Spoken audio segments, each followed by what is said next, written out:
The King of Staten Island, directed by Judd Apatow, starring Pete Davidson, Bill Burr, and Marisa Tomei. The King of Staten Island is about a 20-something stoner trying to figure out his life. I like your tattoos. What are those numbers on your arm? Oh, that's the date my dad died. He was a fireman. Died in a fire 17 years ago. Oh my God, I'm so sorry. Don't be. It's fine. Knock, knock. Who's there? Not your dad.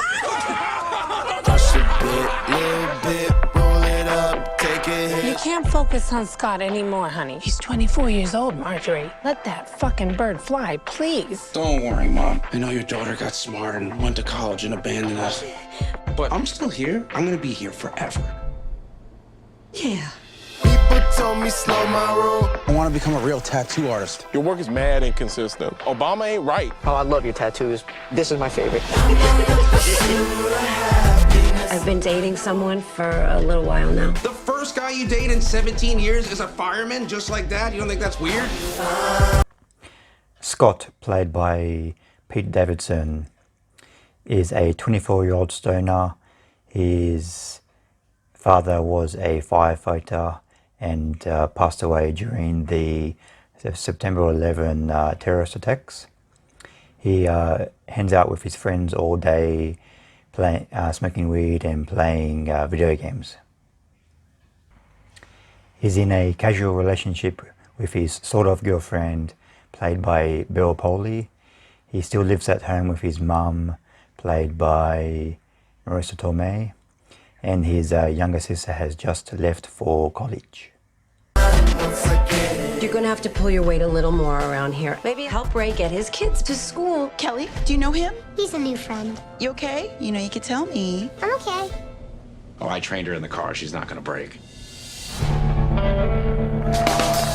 You ever think about putting on the jacket?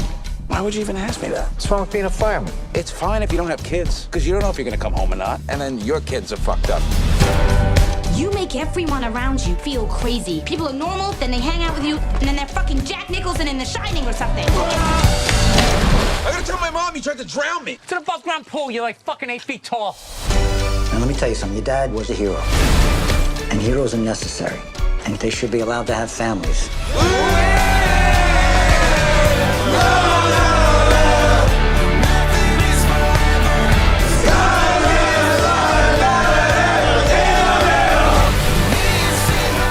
Your shit together. Time is passing by very quickly. Why do you think I smoke weed all the time? So I could slow it down.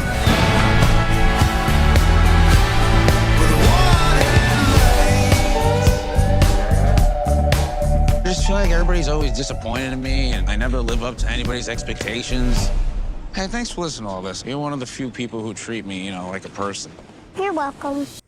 If you just listen to that premise, we've seen many films like this before, and also previous Judd Apatow movies follow this formula very closely in the past.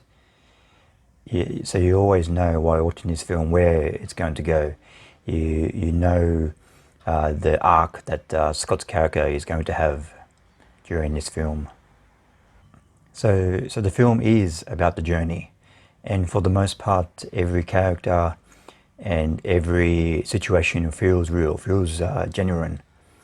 And the casting is spot on, down to every minor character. The casting is perfect. At 2 hours and 15 minutes, the film is far too long. But surprisingly, the film kept me engaged for most of the way. It wasn't until about 20 minutes before the end, and I was starting to look at my watch, and there was a couple of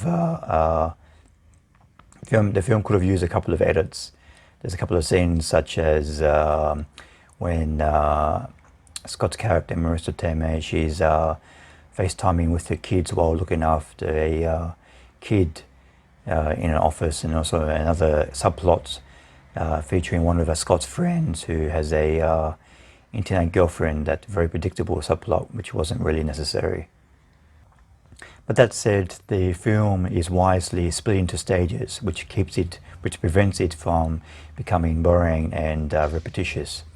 At first, Scott starts to work at a restaurant as a busboy, and then his mother gets a new boyfriend, played by Bill Burr, and there's some drama there.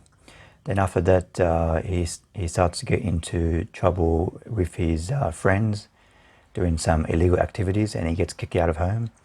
And then finally, towards the end of the film, we see some nice scenes with him bonding with some firemen.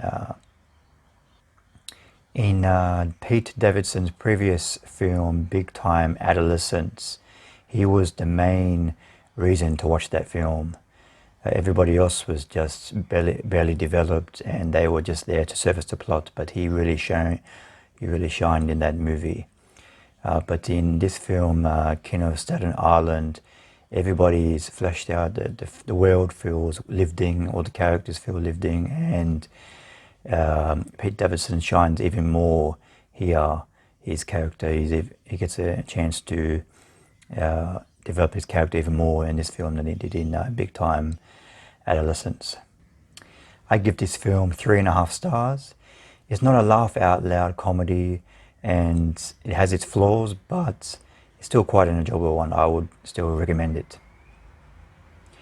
Thanks for watching, guys. Please subscribe to my channel if you'd like to see more of my reviews. See you next time.